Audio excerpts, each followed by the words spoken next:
Tá, vamos falar sobre tireoide e paratireoides. A tireoide é uma glândula, começando pela tireoide, né? A tireoide é uma glândula endócrina que está localizada no pescoço, mais ou menos aqui, né? No caso aqui não, que eu não tenho, mas em quem tem, né? Tá nessa região. E ela tá situada, né? Anteriormente ou na frente da traqueia, tá? A tireoide, ela fica na altura da cartilagem cricóidea. Acima dela, se eu não me engano, tá a cartilagem tireoide. E é uma glândula altamente vascularizada, irrigada por ramos da artéria carótida. Se não me engano, o nome desses ramos que irrigam a tireoide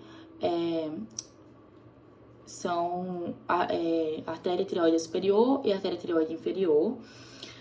E, além disso, né, a tireoide, ela tem um formato de borboleta. Isso é bem comentado também quando a gente visualiza, né, a imagem dessa glândula, beleza? Então, em relação à anatomia da tireoide, a tireoide está apoiada frontalmente sobre a traqueia anterior, na altura da cartilagem cricóidea, é altamente irrigada, né, vascularizada, e quem faz a irrigação da tireoide são ramos da artéria carótida, né, do pescoço, beleza? Enfim, a tireoide, ela é responsável pela produção de 3 hormônios. Os hormônios tireoidianos, T3 e T4, e a calcitonina. Então, quando a gente fala hormônios tireoidianos, a gente está se referindo a 2 hormônios específicos produzidos pela tireoide, que são o T3 e o T4, a triodotironina e a tetraiodotironina, ou simplesmente tiroxina, né, que é o T4. E aí, por que a gente, tipo, se a calcitonina também é produzida pela tireoide, também é um hormônio da tireoide, né? Por que a gente não chama de hormônio tireoidiano? É porque a calcitonina, ela, vamos dizer, um pouco menos importante. Ela está relacionada ao metabolismo do cálcio e do fosfato. A gente vai falar disso um pouco mais pra frente, quando a gente tiver visto o hormônio paratireoidiano produzido pelas glândulas paratireoides, que é o paratormônio, né? E a calcitonina, ela não tem uma função tão acentuada, tão destacada, tão observada em adultos. E o T3 e o T4, eles são de extrema importância para o metabolismo corporal, né? Eles vão atuar em todos os tecidos do corpo e, enfim, são fundamentais para o funcionamento adequado de todos os sistemas, tá? Então, por isso que quando a gente fala hormônios tireoidianos, né, provavelmente a gente está se referindo somente ao T3 e ao T4 e não está incluindo a calcitonina, que inclusive não é só produzida pela tireoide, embora a sua produção no corpo ocorra majoritariamente na tireoide, mesmo que seja uma produção ainda baixa, né, a maior parte onde ela ocorre é na tireoide, mas se eu não me engano, o pâncreas também sintetiza calcitonina, mas em menor quantidade, acho que em adultos é até desprezível, desconsiderável essa função, né? Beleza? Então, hormônios sintetizados pela tireoide, T3, T4, que são os hormônios tireoidianos, e calcitonina, que a gente vai ver depois.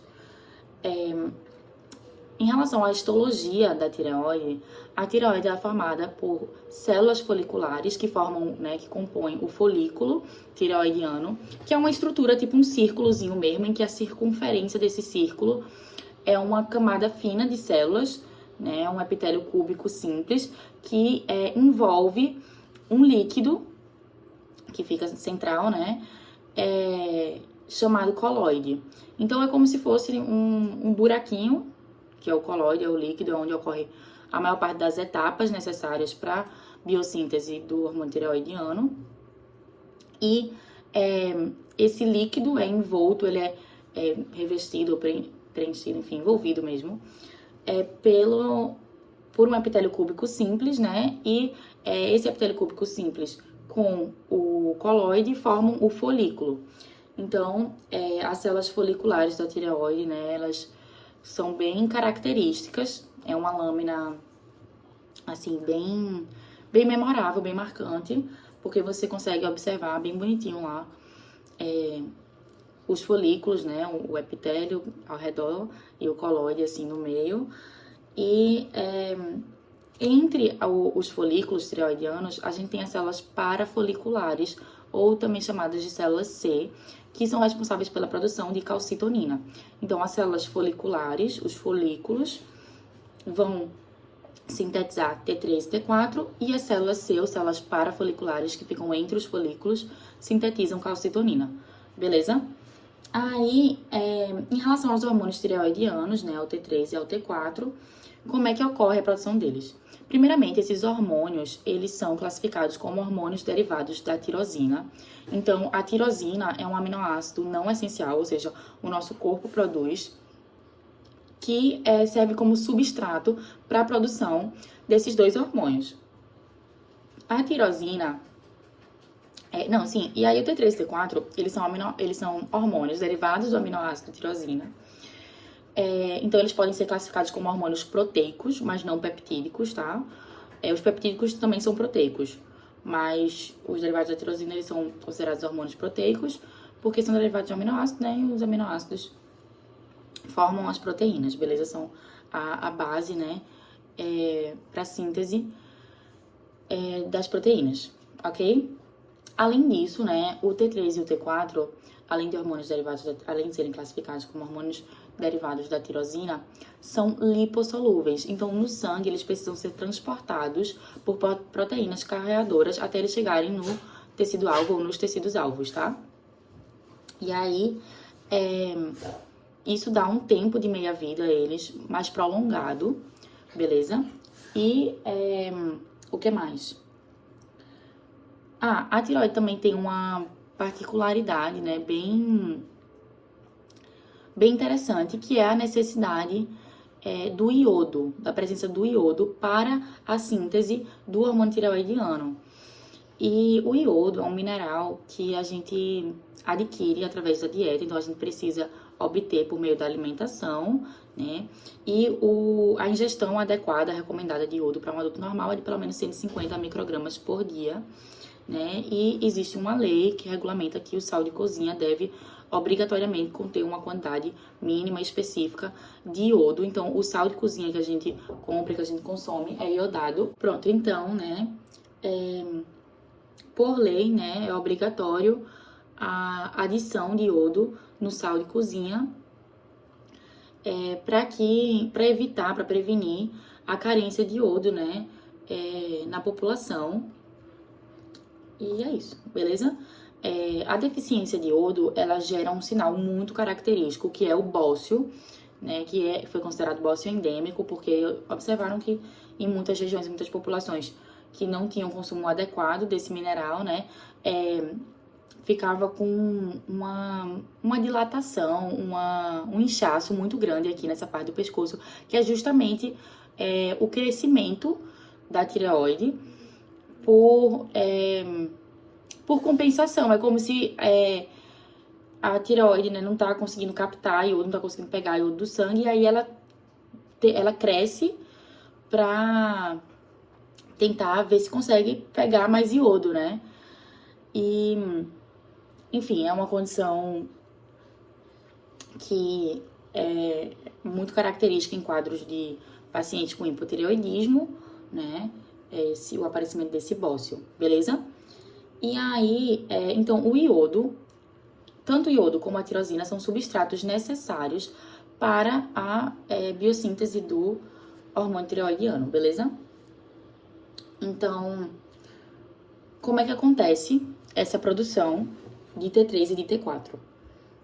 Primeiramente, né, a gente vai adquirir o iodo através da dieta. Então, a gente consome iodo, ele é absorvido e cai na circulação. E aí, o iodo, ele é captado do sangue pelas células tireoidianas, pelas células, né, foliculares. E esse iodo, ele é transportado junto com o sódio para dentro da célula.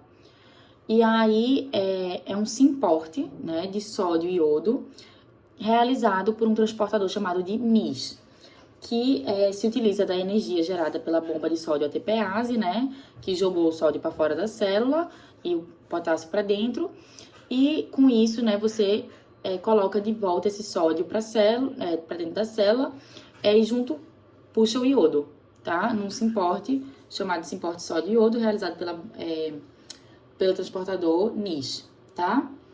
E aí, então o iodo é transportado para dentro da célula, beleza? E aí, esse iodo, ele ainda precisa chegar no coloide, então ele precisa sair da célula para o coloide.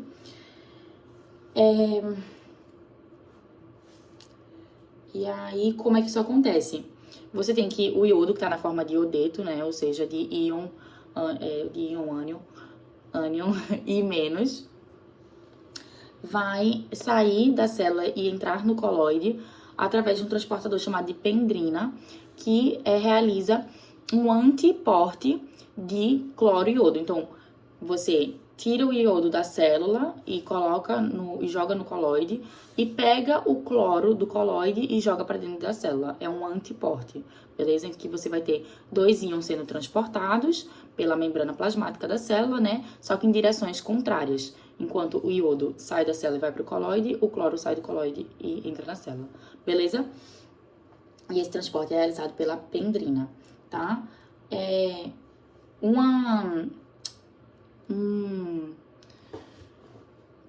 Um comentário, né, importante é que o TSH estimula a atividade da bomba de iodeto, do NIS, né?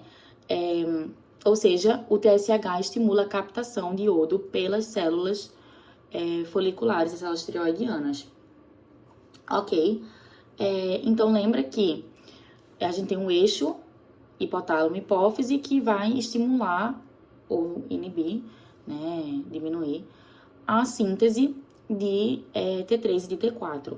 E aí, como é que isso acontece? O hipotálamo, né, lá no sistema nervoso central, produz o TRH, que é o estimulador, no caso o hormônio liberador dos tireotrofos, e isso vai estimular as células adenohipofisárias que produzem TSH a sintetizar TSH, que é o hormônio estimulante da tireoide, e esse hormônio é que vai cair na corrente sanguínea e estimular a tireoide a captar iodo, a sintetizar e secretar o T3 e o T4, né, os hormônios tireoidianos. Então, por exemplo, quando você está com pouco T3 e T4 no sangue, aí a adenohipófise manda um sinal para a tireoide, ó, produz. E aí, o que é esse sinal, né, é o TSH, beleza? Não sei se deu para entender isso, espero que tenha dado para entender. Pronto, então, o iodeto chega no coloide, né, tem todo esse transporte do vaso sanguíneo, onde estava, né, viajando o íon, né, de iodo, e aí o iodo é captado pela célula folicular da tireoide, entra na célula pela NIS, ou bomba, ou também chamada de, essa transportadora também é chamada de bomba de iodeto, e aí depois que entrou na célula, passa para o coloide pela transportadora pendrina, tá? E aí lembra das especificidades, né? A NIS realiza um simporte de sódio e iodo, então coloca o sódio e iodo para dentro da célula, e a pendrina realiza um antiporte de cloro e iodo. Então coloca o cloreto do coloide para dentro da célula e o iodeto de dentro da célula para o coloide. Aí o iodeto ele vai precisar ser oxidado. E essa reação de oxidação do iodeto é catalisada pela enzima peroxidase combinada à água oxigenada, né? Ou falando mais bonitinho, né? O peróxido de hidrogênio, que é H2O2. E essa oxidação do iodeto que torna o iodo capaz de se ligar ao hidrogênio do anel benzênico da tirosina, tá? Então, o que vai fazer com que o iodo possa se ligar à tirosina ele estar na sua forma oxidada, certo? Senão essa reação não acontece. Então, algumas pessoas não têm nem deficiência de iodo, nem deficiência de TSH, de tiroglobulina. Muitas pessoas podem ter, muitas não, né? Eu acredito que deve ser até mais raro, não conheço os dados epidemiológicos, né, dessa condição. Mas algumas pessoas podem ter uma falha, né, um problema na oxidação do iodeto. E mesmo se você tiver iodeto de sobra, se você não conseguir oxidar esse iodo, ele não vai ser capaz de se ligar à tirosina e gerando, né, uma falha, uma deficiência na produção de T3 e T4. tá? E aí, vamos lá. Depois que ocorre a oxidação do iodeto, a gente vai iodar a tiroglobulina, que é justamente adicionar o iodo na tirosina da tiroglobulina. A tiroglobulina é uma proteína, uma glicoproteína, na verdade, sintetizada pelas células foliculares, né, do folículo tireoidiano. E essa tiroglobulina, ela é lançada, né, no coloide, e lá ela vai fornecer os aminoácidos de tirosina, os resíduos de tirosina, enfim, para que eles se liguem ao iodo e, com isso, né, possibilitem a formação dos precursores do T3 e do T4, que são a monoiodotirosina e a diiodotirosina. Como assim? Então, se você pegar um aminoácido de tirosina fornecido pela tiroglobulina e juntar com um átomo de iodo, a gente vai formar a monoiodotirosina. É a tirosina ligada a um átomo de iodo. Se você pegar a tirosina e colocar 2 átomos de iodo, a gente forma a diiodotirosina. É a tirosina ligada a 2 átomos de iodo. E aí, se a gente juntar monoiodotirosina com diiodotirosina, isso vai produzir triiodotironina, né? O T3, que é o hormônio tireoidiano que contém 3 átomos de iodo. Um que veio da monoiodotirosina e os outros 2 vieram da diiodotirosina, né? Que tinham 2 iodos. Deu pra entender isso? E aí, se a gente juntar diiodotirosina, uma molécula de diiodotirosina com outra molécula de diiodotirosina, se uma tem 2 e a outra também tem 2 iodos, uma tem 2 iodos, a outra também tem 2 iodos, a gente vai formar uma molécula com 4 átomos de iodo, que é a tetraiodotironina, o T4. Então, esse número, né, o 3 e o 4, no T3 e no T4, respectivamente, se refere à quantidade de átomos de iodo que a gente tem nessa molécula. No caso do T3, são 3 átomos de iodo. No caso do T4, são 4 átomos de iodo. Tudo bem? E aí, então, você realiza a iodação da tiroglobulina, produzindo monoiodotirosina ou diiodotirosina. A junção da monoiodotirosina com diiodotirosina forma T3 e a junção da diiodotirosina com outra diiodotirosina forma T4. E essas são as duas possibilidades de acoplamento das iodotirosinas. MIT mais DIT forma T3. DIT mais DIT forma T4. Deu para entender isso? Então, resumindo as etapas para produção dos hormônios tireoidianos, né? Ingestão de iodo, viaja pelos vasos sanguíneos, é captado pelas células foliculares do folículo tireoidiano. O iodo ele é transportado para dentro da célula através da NIS, né? Que é a bomba de iodeto, é a transportadora de sódio e iodo. E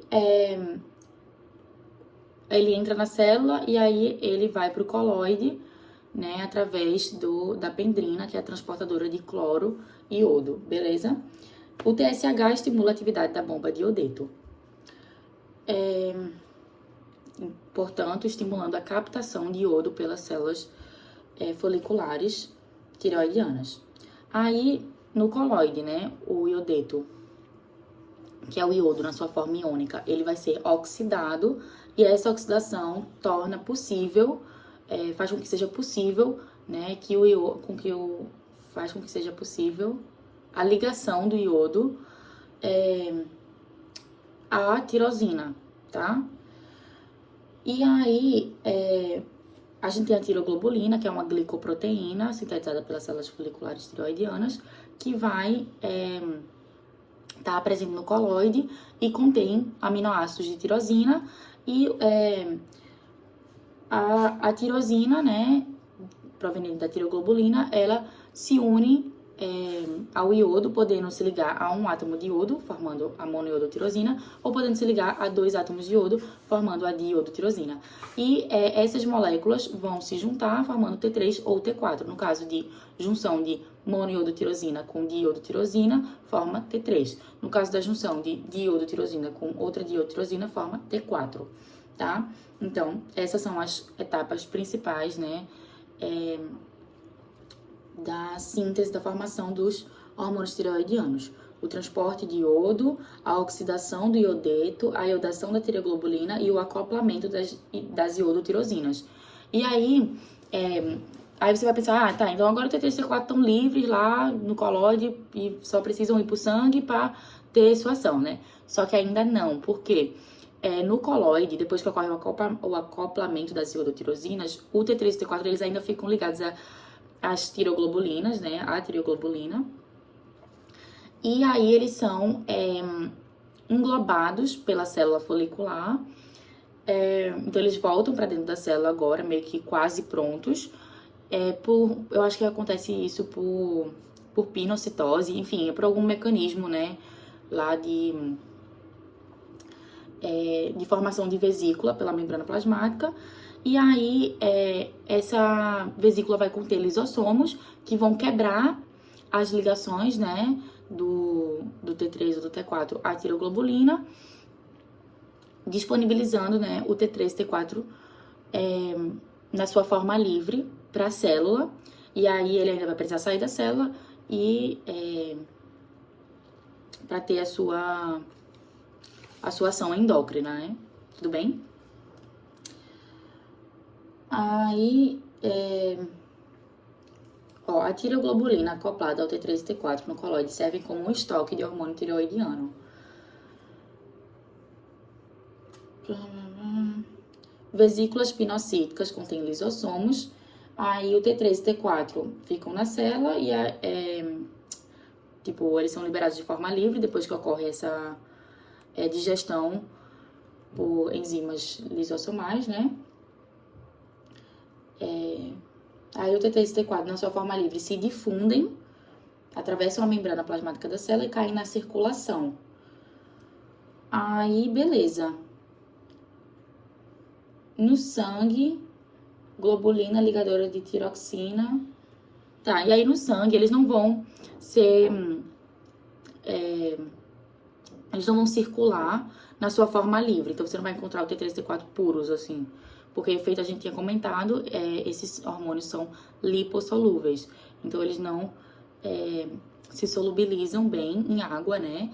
Então, por isso, eles vão precisar ser transportados, ser carreados por proteínas transportadoras. A maior parte da síntese de hormônio tiroidiano é de T4, tá? O T3, ele é sintetizado em menor quantidade, sintetizado e secretado em menor quantidade, né? Só que, na maior parte dos tecidos, o T4 é convertido em T3 para exercer a sua função. Então, por isso, o T4 é, às vezes, considerado um pré-hormônio, né? E o T4, ele é convertido em T3, né? A maior parte dele é convertido em T3, por enzimas chamadas de deiodinases, que vão tirar um iodo do T4, transformando ele, né, convertendo ele em T3, e o T3 é quem tem uma ação mais rápida, é quem tem uma potência, né, mais exacerbada, tá? Mais destacada, enfim. Efeito dos hormônios tireoidianos. Então, o T3 e T4, eles entram nas células por difusão, e os receptores para eles estão dentro das células, mais especificamente no núcleo celular, né? Então, são receptores nucleares, receptores presentes no DNA das células.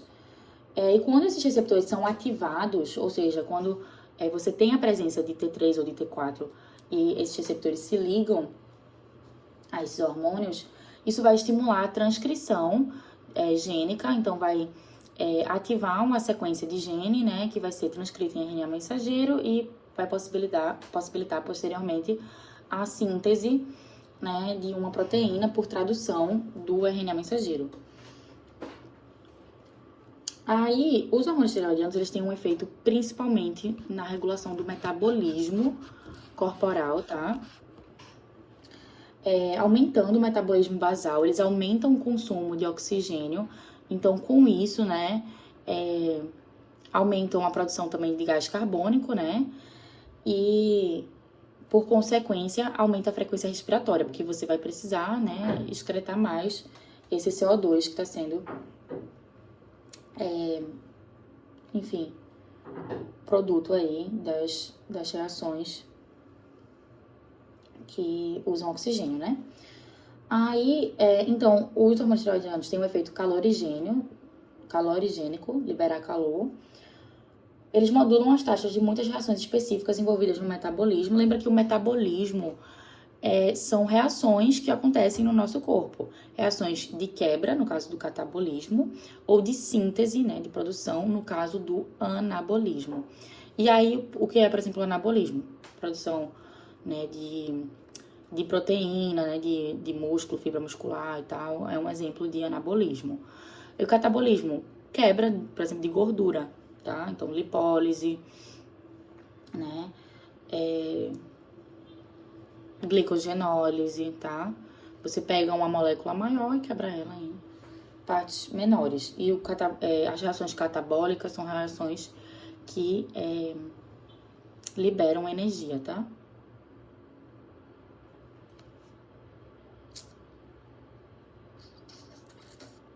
Efeito metabólico geral de T3 e T4 favorece o consumo de combustíveis corporais.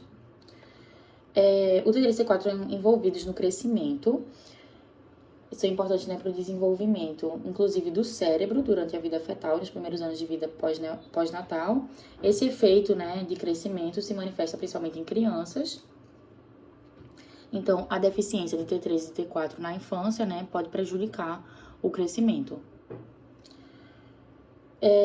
E também tem uma ação sobre o sistema cardiovascular, aumentando o fluxo sanguíneo, o débito cardíaco, aumentam a força e a frequência cardíaca e aumenta a frequência respiratória, feito a gente comentou, né? Então, quem tem hipertireoidismo, né, pode ter batimentos cardíacos irregulares, né, taquicardia, taquipneia, né?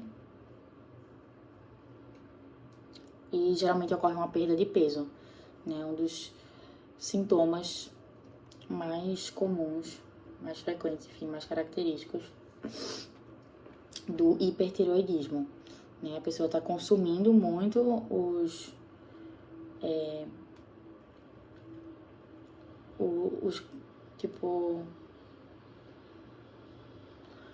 enfim, né? Os combustíveis corporais, não quero dizer os combustíveis, mas assim, as biomoléculas, né? Enfim, e aí promove uma perda de peso, beleza?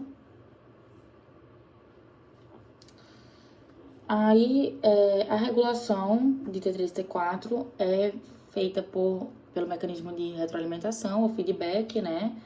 É um feedback negativo, então, tipo, se tu tá com pouco T3 e T4 no sangue, isso estimula a produção, né, de TSH, e aí o TSH vai estimular a produção de T3 e T4, quando esse T3 e T4 aumentarem, aí quando você tiver com níveis altos, dentro da faixa normal ainda, mas mais elevados, né,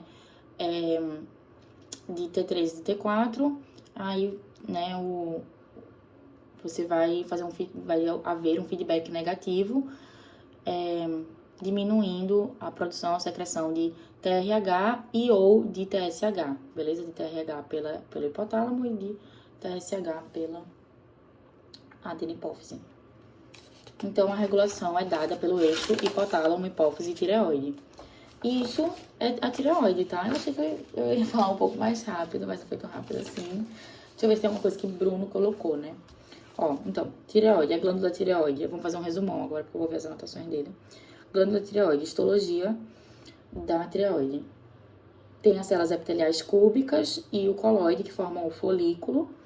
As células parafoliculares, ou células C, que produzem calcitonina, e vasos sanguíneos, né? Síntese e secreção de T3 e T4. Qual é a composição do coloide? É composto principalmente pela glicoproteína tireoglobulina, que é uma proteína dimérica, com aproximadamente 660 kilodaltons. Aí, esse é o peso da molécula, né? Aí, a captação de iodo. O iodo é necessário para a formação dos hormônios tireoidianos. A aquisição de iodo é feita por via oral, ou seja, através da dieta. E aí, a tirosina da tireoglobulina, né, por meio das enzimas iodinases, vão formar monoiodotirosina ou diiodotirosina, Monoiodotirosina, se for adicionado um iodo à tirosina, e diiodotirosina, se for adicionado 2 átomos de iodo na tirosina. A junção de monoiodotirosina com diiodotirosina forma triiodotirosina, ou T3, e a junção de diiodotirosina com outra diiodotirosina forma a tetraiodotironina. Então, eu falei triodotirosina? Não, né? É triodotironina, tá? Ou T3. E a junção de diiodotirosina com, voltando, né, com outra diiodotironina, porra, tô ficando louca, foi mal.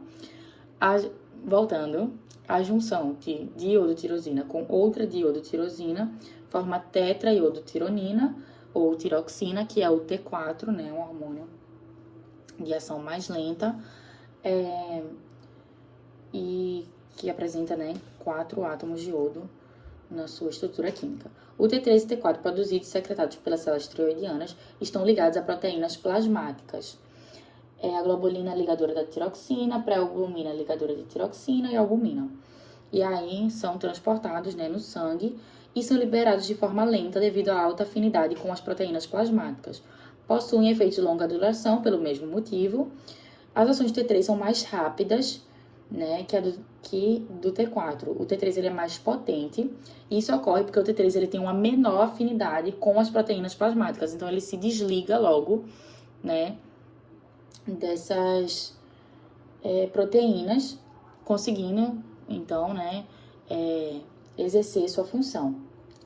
Parte do longo período de latência devido à ação dos hormônios tireoidianos, após entrarem nas células-alvo, T3 e T4 se ligam a proteínas citoplasmáticas, e aí eles ficam lá armazenados, e quando necessários eles são utilizados, e aí, por conta desse armazenamento, dessa ligação com proteínas plasmáticas, os hormônios tireoidianos são usados de forma lenta, e tem um grande estoque pelo corpo, né, podendo ter um efeito aí, inclusive, para suprir 2 a 3 meses, né? Tipo, se a pessoa tira a tireoide, ela ainda consegue ter um suprimento, né, por conta desse T3 e T4 armazenados nas células ligadas a proteínas plasmáticas e tal, de até 3 meses, né? Bem impressionante.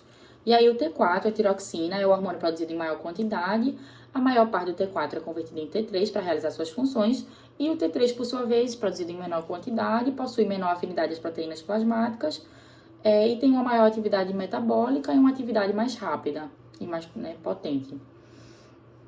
Teve até um vídeo que Arthur mandou, que tipo, eu achei massa, que dizia que era como se o T4 fosse o irmão mais velho, o adolescente, e o T3 é aquela criança cheia de energia. E aí, quando necessário, né, o T4 é convertido em T3 para ele conseguir realizar, né, sua função. Legal, né?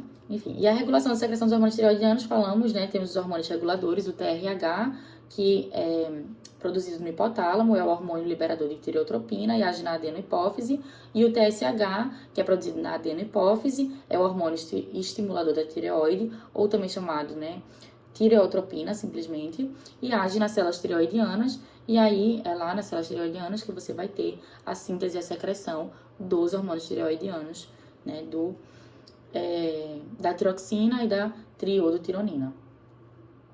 Regulação feita por feedback, né? Falamos disso. E agora vamos ver, então, as paratireoides, né? As paratireoides... deixa eu ver aqui se tem mais alguma coisa. Tireoide, glândula localizada no pescoço, produz hormônios por estímulo do TSH. Hormônios tireoidianos, T3 e T4, que liberam calor ativando o metabolismo, estimulam o consumo de oxigênio, aumenta a frequência cardiorrespiratória, aumentando o fluxo sanguíneo. É isso. Então, falamos tudo, tá? De T3 e T4, acredito eu. Pelo menos tudo do mais importante para a nossa prova. E vamos lá. Paratireoide e calcitonina. Deixa eu voltar para aquelas outras anotações. As paratireoides, elas são 4 glândulas que estão localizadas atrás da tireoide, tá? E a paratireoide ela vai estar envolvida na regulação do metabolismo do cálcio e do fosfato.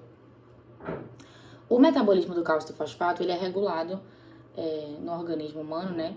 Principalmente pelo paratormônio, que é o hormônio produzido pelas paratireoides, mas também pela calcitonina e pela vitamina D. O cálcio, né, ele desempenha diversas funções,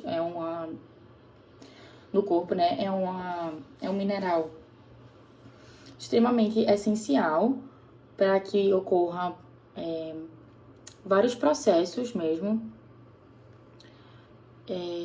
fisiológicos, como a contração muscular, a condução nervosa, né? Lembra que ele está presente lá no momento de liberação dos neurotransmissores, né? O cálcio também ajuda na coagulação sanguínea, ativando alguns fatores de coagulação.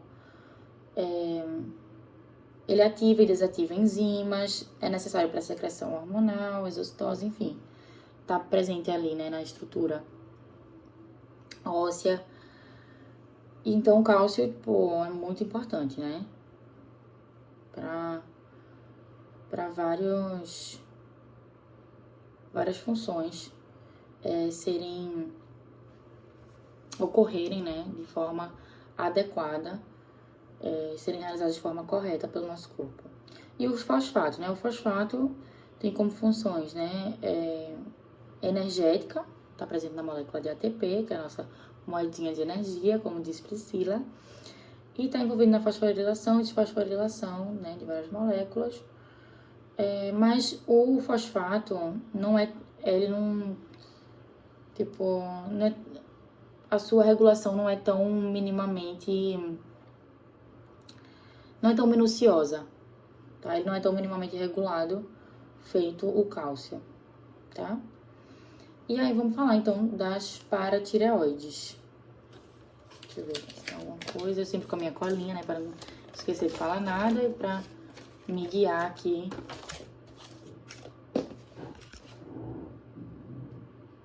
Tá. As paratireoides são 4 glândulas localizadas no dorso da tireoide. Então, estão situadas posteriormente, né, à tireoide. E são constituídas de células principais, que são as células responsáveis pela síntese do paratormônio, o hormônio paratireoidiano ou PTH. Essas células principais das paratireoides, elas expressam um receptor sensível ao cálcio. E aí, que é o CASR. E aí, quando você tem Quando você tem muito cálcio no sangue, esse receptor, ele detecta, né, essa presença elevada de cálcio no sangue e inibe a secreção do PTH, beleza? Então, é um receptor sensível ao íon cálcio, né, que tem feedback negativo. E o paratormônio vai agir, né, nos ossos, intestino e rins. Quando você tem pouco cálcio no sangue, aí esse receptor não é tão sensibilizado, não é tão estimulado, e isso permite, né, a secreção, a liberação do hormônio paratireoidiano, que, feito eu acabei de dizer, vai agir nos ossos, no intestino e nos rins. A função do paratormônio é aumentar a concentração de íon cálcio plasmático, evitando a hipocalcemia. Então, o paratormônio tem um efeito hipercalcemiante, ele vai aumentar a concentração de cálcio no sangue, vai aumentar os níveis circulantes de cálcio, beleza? Aí vamos falar um pouquinho sobre ossos.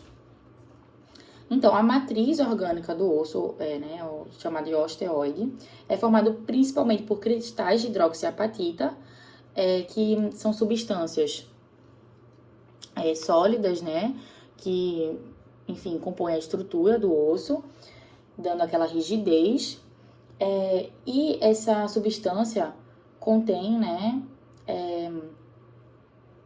na sua forma química, o cálcio e fosfato, beleza?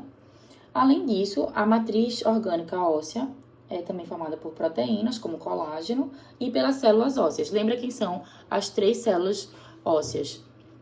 Osteoblasto, osteoclasto e osteócito, tá? O osteoblasto, ele vai... já a gente fala sobre isso, beleza? Mas vamos falar um pouquinho sobre a remodelação óssea, que está atrelada, né, às células ósseas. A remodelação óssea é um processo necessário para manutenção do esqueleto e permite, né, a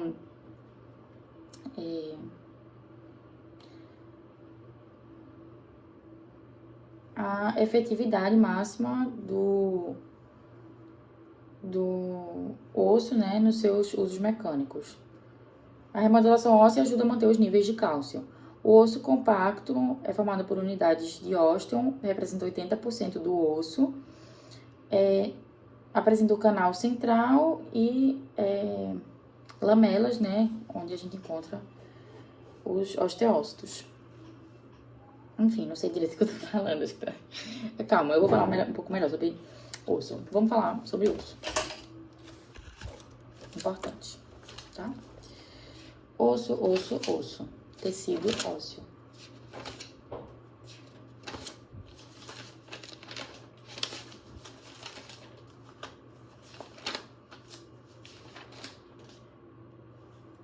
Pronto. O tecido ósseo é um dos tipos de tecido conjuntivo, né? Ele é classificado como tecido conjuntivo de propriedade especial e ele apresenta a matriz orgânica e a matriz inorgânica. A matriz orgânica é formada predominantemente por colágeno e confere a flexibilidade ao osso, e a matriz inorgânica, onde você vai encontrar muito cálcio, fósforo, magnésio, que confere a dureza ao osso, né, aquela rigidez que a gente tinha dito. Quais são as células ósseas? O osteoblasto, o osteócito e o osteoclasto, essas três. O osteoblasto fabrica a matriz do osso. O osteócito é uma célula mais madura que o osteoblasto, que faz a manutenção da matriz óssea. Ela tem menor atividade metabólica do que o osteoblasto, né? Mas ela é importante para a manutenção dessa matriz óssea. Enquanto o osteoblasto é quem vai produzir essa matriz, ok? Vai produzir, fabricar, depositar, tá? E o osteoclasto? O osteoclasto é justamente quem vai digerir o osso. O osteoclasto, ele é responsável pela desmineralização óssea. Então, ele pega o cálcio que está no osso, libera ele para o sangue, né?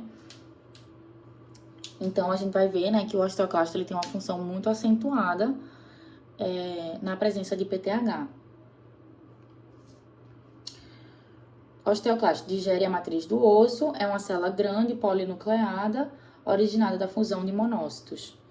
Estrutura básica dos ossos. Você tem as epífises, que são as extremidades, e a diáfase, que é a parte que fica entre as epífises, né?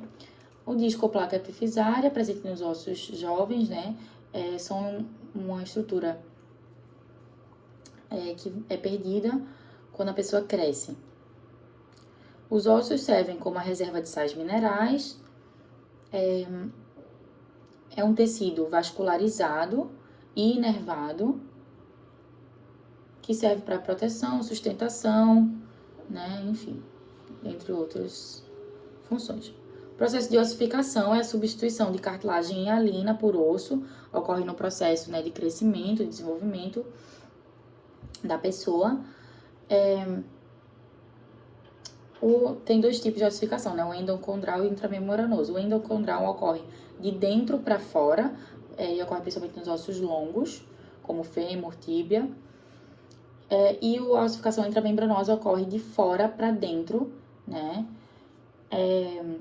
E é observado em ossos achatados, como os ossos do crânio, beleza? Então, acho que falamos aspectos importantes sobre os ossos. Deixa eu ver se tem mais alguma coisa pra gente falar sobre ossos. Pronto. Os ossos, eles compõem o sistema músculo-esquelético, né? Os músculos e os ossos trabalham em conjunto, permitindo a locomoção. Os músculos e ossos são conectados por tendões. O esqueleto está relacionado à sustentação e é constituído por ossos, né? E estruturas associadas aos ossos, como cartilagens, tendões, ligamentos e articulações. As articulações são o ponto de encontro entre os ossos e as articulações, elas permitem o movimento, no caso das articulações móveis e em menor proporção, né, de mobilidade, as semimóveis. As articulações móveis, elas contêm o líquido sinovial, que protege a articulação de choques, enfim. E os músculos? Os músculos estão relacionados à movimentação, enfim, não é nosso foco músculos, mas só pra gente ter essa dimensão mais integrada, né, do organismo.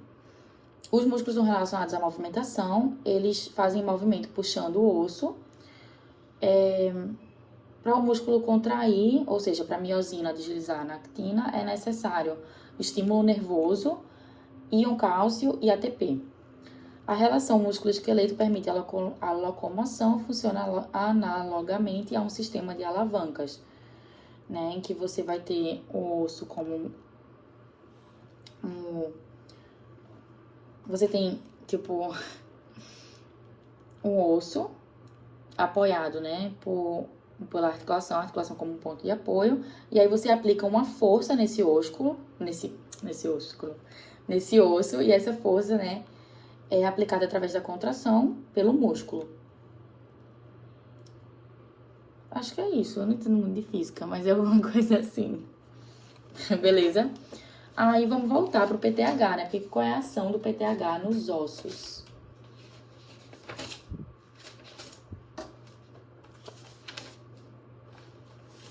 Achei legal ver isso, lembrar isso. Mas enfim.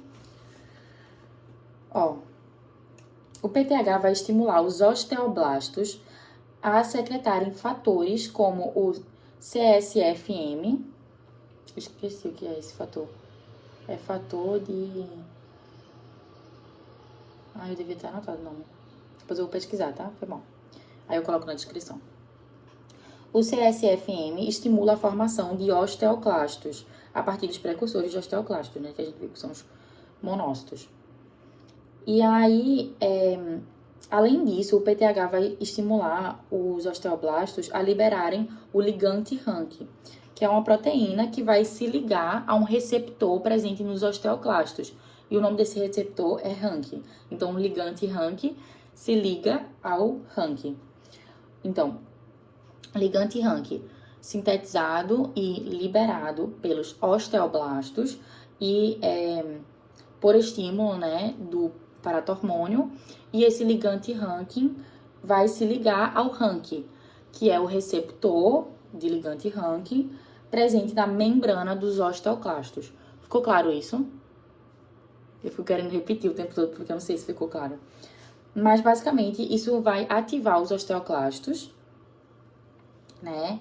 Então os osteoclastos eles não têm receptores especificamente para o PTH, mas eles são estimulados através, né, do que o PTH provoca nos osteoblastos. E o que é que o PTH provoca nos osteoblastos? É a liberação de ligante Rank, que é uma proteína que vai se ligar a um receptor na membrana dos osteoclastos, ativando os osteoclastos, e também estimulando os osteoblastos a secretarem fatores que induzem a produção, a formação de células osteoclásticas, beleza? Aí, tem até um aspecto interessante, a gente fala um pouco sobre a relação dos hormônios sexuais femininos com a proteção do osso, né? Tanto que a mulher na menopausa, né, é mais suscetível a desenvolver osteoporose e tal, justamente porque a queda hormonal, a queda dos níveis de estrógeno e progesterona podem deixar o osso desprotegido. Por quê? Porque a gente tem a osteoprotegerina, que é uma molécula que eu acho que inclusive é produzida pelos osteoblastos. Não tenho certeza, vou pesquisar e colocar na descrição também depois. Mas a osteoprotegerina, basicamente, é uma substância que protege o osso da ação dos osteoclastos, beleza? Então, E aí, o que é que isso tem a ver com o estrógeno? Porque a OPG, ela é estimulada pelo estrógeno, tá? Então, baixos níveis de estrógeno podem tornar a pessoa mais suscetível, né, a osteoporose. Porque não vai estar protegendo o osso, né, dessa digestão da matriz provocada pelos osteoclastos, tá? Deu pra entender isso? Eu não sei se tá confuso, mas enfim. Então, essa é a ação do PTH nos ossos, certo?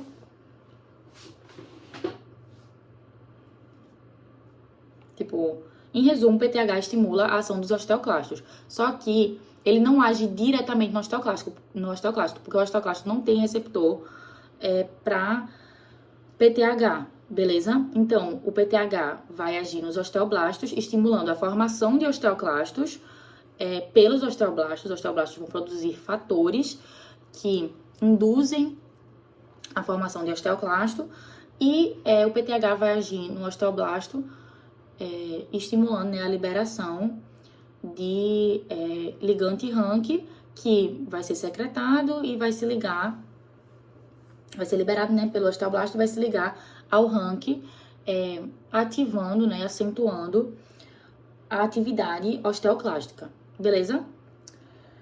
Então, em resumo, da ação paratireoidiana nos ossos é isso. Mas aí, o paratormônio também age nos rins e no intestino, né? Como é que ele age no rim? Aumentando a reabsorção de cálcio filtrado e diminuindo a reabsorção de fosfato, beleza? Além disso, no rim, o PTH vai ativar a vitamina D, ele vai propiciar, né, vai auxiliar na conversão de 1,25 de hidroxi, não sei o que lá, enfim, da pré-vitamina D em vitamina D, né? Ou seja, o PTH ele é necessário para que a forma inativa da vitamina D seja convertida na sua forma ativa, né? Que é quem tem atividade. Então, o PTH promove dissolução óssea, aumentando os níveis circulantes de cálcio. Então, você vai ter mais cálcio sendo filtrado pelos rins. Só que aí, para não deixar esse cálcio ir embora e manter ele circulando no sangue, aí o PTH tem uma ação, né, nos túbulos renais de reabsorver o cálcio filtrado. E ele também diminui a reabsorção de fosfato, né, aumentando a excreção de fosfato e diminuindo a excreção de cálcio, beleza? Além disso, nos rins, o PTH ativa a vitamina D, ok? E no intestino, qual é a ação do PTH no intestino? Não é uma ação direta, tá? Então, o PTH ele não age diretamente no intestino, é uma ação indireta. Porque, na verdade, a gente fala que o PTH aumenta a absorção intestinal de cálcio. Só que ele não faz isso diretamente, não é o PTH que vai lá no intestino e faz, tipo, o intestino absorve mais cálcio pra gente aumentar a quantidade de cálcio circulante. Na verdade, quando o PTH, ele converte a vitamina D, que estava na forma inativa, na sua forma ativa, é a vitamina D quem vai estimular e vai elevar, né, a absorção de cálcio no intestino delgado.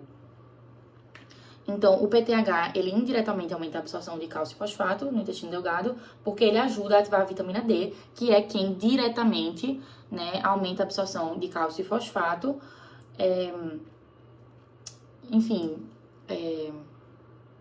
estimulando, né, os receptores de cálcio e tal, aumentando a absorção de cálcio.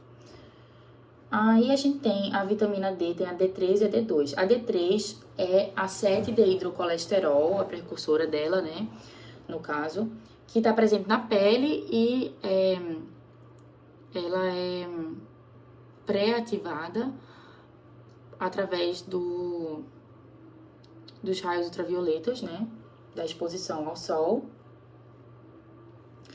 E a vitamina D2, que é adquirida através da dieta, né, através de fontes vegetais.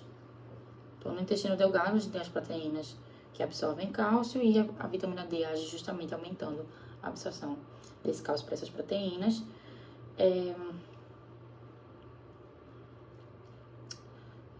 Aumenta a absorção do cálcio no intestino, beleza. Aí tem a calcitonina, agora vamos falar da calcitonina, mas antes deixa eu ver se tem alguma coisa a mais que o Bruno falou sobre paratireoides.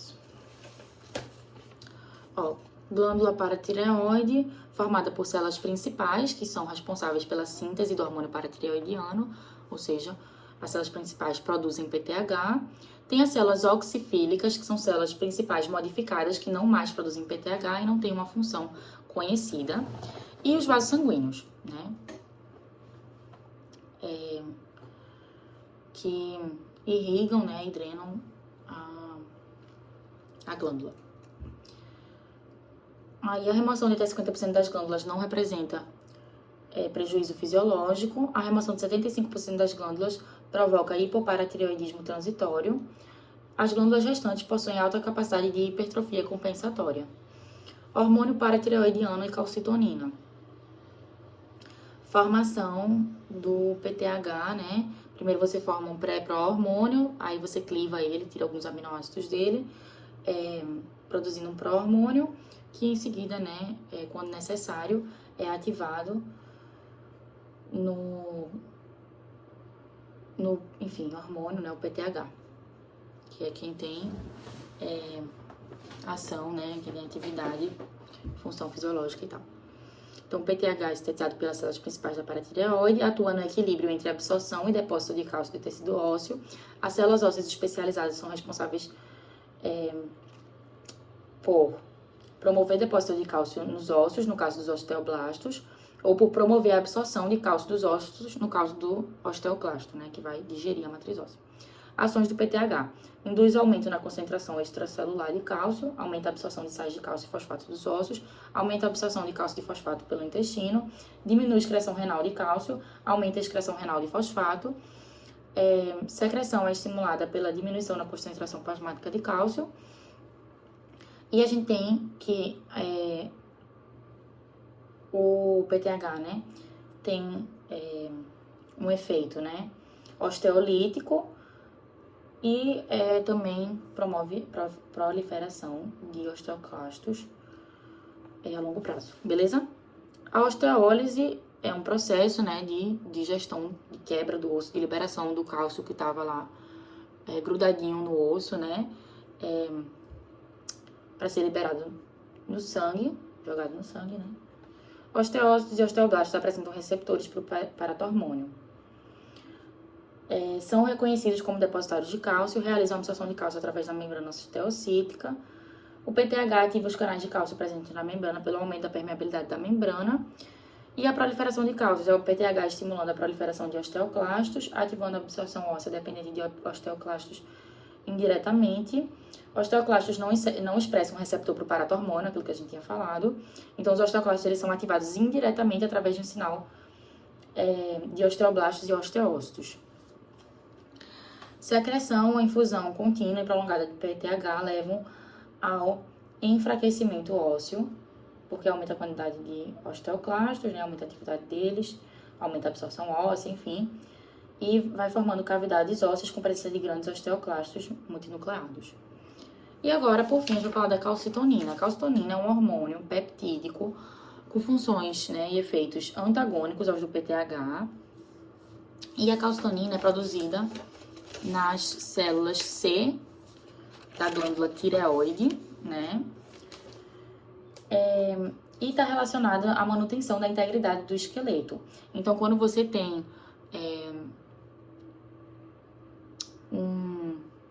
Então, tem um efeito hipocalcemiante. Quando você tem quantidades elevadas de cálcio circulante, a gente vai colocar esse cálcio no osso. Eu gosto de pensar assim, a paratireoide... Quando a gente pensa em cálcio, a gente pensa em osso, né? Pelo menos eu tenho meio essa concepção, né? Tipo assim, vamos comer alimentos ricos em cálcio para fortalecer o osso. É o que, para crescer, né? E tal, que a gente escuta muito quando a gente é criança. Então, a gente pensa em cálcio, a gente relaciona cálcio ao osso. E realmente, mais de 98% das concentrações de cálcio, assim, da quantidade de cálcio do nosso corpo, tá presente nos ossos, tá? Então, uma quantidade circulante e, enfim, ou intracelular, né, em células sem ser no osso e tal, é muito baixa comparado com a quantidade de cálcio presente no osso, né? E aí, o que é que isso quer dizer? Que, tipo assim, quando eu penso na paratireoide, eu penso, tipo assim, ela vai falar assim, para de colocar cálcio no osso. Tipo assim, pensa que o osso tá cheio de cálcio. né? A maior parte do cálcio que a gente tem no nosso corpo está nos ossos. Então, a paratireoide é para de colocar cálcio no osso. Tira esse cálcio do osso e joga no sangue. Tem um efeito hipercalcemiante. E a calcitonina é o contrário. Quando você tem muito cálcio no sangue, ela vai pegar esse cálcio e colocar no osso, tá? E aí, vamos ver aqui o que ele falou de calcitonina. Pronto. A calcitonina é produzida pelas células parafoliculares da glândula tireoide, perfeito, a célula C. Tem efeitos mais brandos que o PTH, induz redução da absorção óssea, ou seja, diminui a digestão do osso, reduz a concentração de cálcio no fluido extracelular, sua secreção é estimulada pelo aumento na concentração plasmática de cálcio. A calcitonina inibe a absorção de cálcio, inibindo a atividade dos osteoclastos e inibindo a formação de novos osteoclastos. Possivelmente, a calcitonina também inibe a osteólise.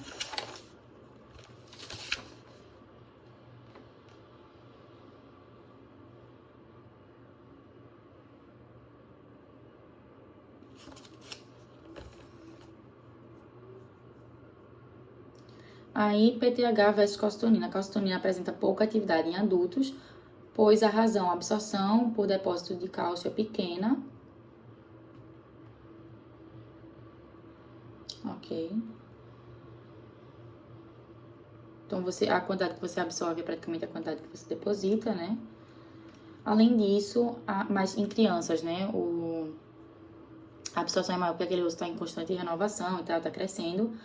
Então, você precisa, enfim, depositar muito e precisa de mais calcitonina, né? De mais cálcio no osso. A ação do PTH é muito mais potente que a da calcitonina, e a calcitonina possui maior importância em crianças e jovens em fase de crescimento e na doença de Paget, em que a atividade osteoclástica está muito aumentada. Aí vamos falar um pouquinho do metabolismo do cálcio e vitamina D pra gente fechar, tá? Metabolismo de cálcio e vitamina D, o metabolismo de cálcio. Funções biológicas do cálcio, falamos já. Ativação de enzimas, medir a excitação e contração de fibras musculares, formação de ossos e dentes, coagulação sanguínea, secreção de vários hormônios, como insulina e calcitonina, né? Ele é necessário em secreção hormonal, né? É importante para a transmissão dos impulsos nervosos, liberação de neurotransmissores na fenda sináptica, age como segundo mensageiro de vários hormônios, altera a estabilidade de nervos e ativa linfócitos T. Distribuição de cálcio no organismo, 98,9% do cálcio do nosso organismo está presente nos ossos, 1% nas células e 0,1% no fluido extracelular. O cálcio que está ligado a proteínas plasmáticas não é filtrado nos glomérulos. Do cálcio filtrado, a maior parte é reabsorvido nos túbulos renais e o resto é eliminado na urina. A absorção tubular de cálcio depende da concentração plasmática do íon e é regulada positivamente pelo PTH. Cerca de 90% da ingestão diária de cálcio é excretada nas fezes. Praticamente todo o fosfato é absorvido. O íon cálcio é divalente, pouco absorvido pelo intestino, mas a vitamina D facilita, né, incrementa, potencializa essa absorção. E quem é a vitamina D? Na ausência de paratormônio, não há formação de 1,25 de hidroxicolesterol nos rins, que é a forma ativa da vitamina D, né? A forma inativa é 24,25 de hidrocolecalciferol, né? De hidroxicolecalciferol. A formação de 1,25 de hidroxicolecalciferol é regulada pela concentração plasmática de cálcio via aumento ou diminuição na secreção de PTH. O aumento da concentração plasmática de cálcio leva à formação de 24,25 de hidroxicolecalciferol, que é a forma inativa da vitamina D, né, e não possui atividade, tá?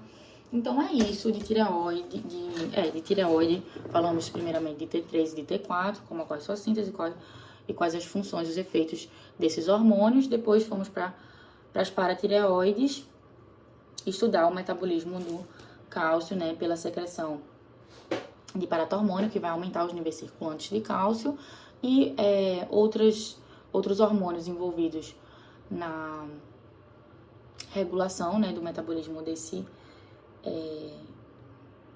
mineral, né, o cálcio, são a calcitonina, produzida pela tireoide, e a vitamina D, beleza?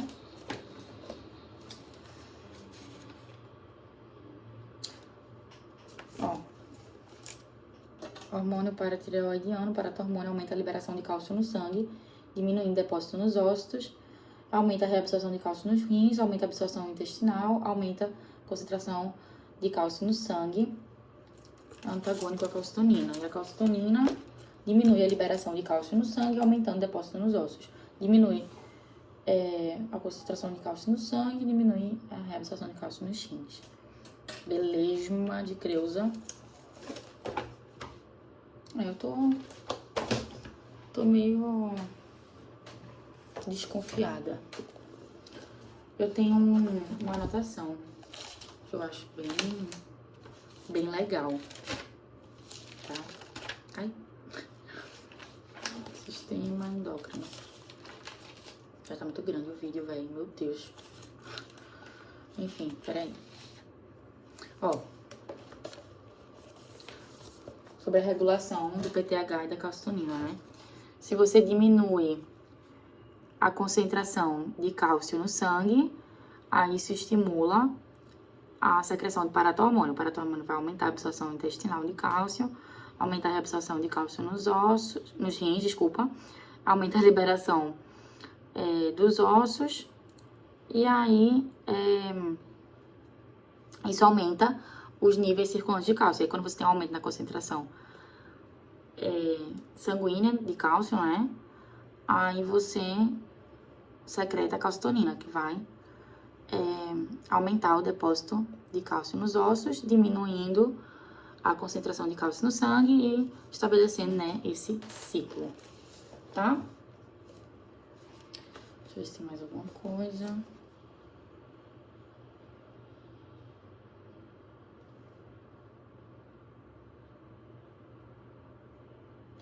Tá, o TST4 ativa mitocôndrias, legal. A gente falou que aumenta o consumo de O2, né? Tireoide aumenta de tamanho para captar mais iodo quando você tá numa condição, né, de deficiência de iodo. Hipertireoidismo tem como sintomas o aumento do metabolismo, então perda de peso, aumento da irritabilidade, da inquietação, aumento de sudorese, diminuição de sono.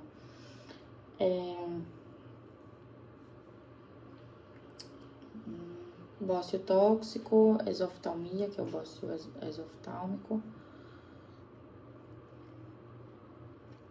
Hipotireoidismo, diminuição da atividade, diminuição do metabolismo, né? Então aumenta o peso, aumenta o sono, aumenta a apatia, deixa a pessoa deprimida, diminui a sudorese, aumenta o acúmulo de gordura, então favorece, né, ganho de peso, que a gente falou. E provoca o bócio endêmico, que é o aumento da tireoide por compensação, né, na tentativa de captar iodo, já que tá em falta, né. Aí paratormônio pode causar osteoporose, produzido pela paratireoide. As paratireoides são 4, estão atrás da tireoide, estimulam indiretamente os osteoclastos. É isso. Ai, que lindo esse que eu li agora. Que lindo! Enfim. Vou compartilhar o que eu li, né? Eu li agora. Não está pronto para ensinar quem não está pronto para aprender.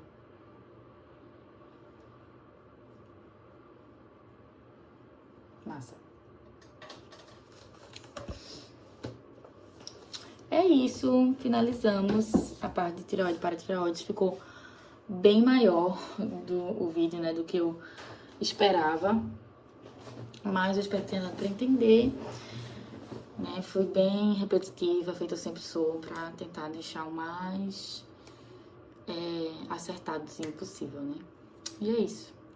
No próximo vídeo a gente fala sobre pâncreas e um pouquinho sobre as glândulas suprarrenais, tá?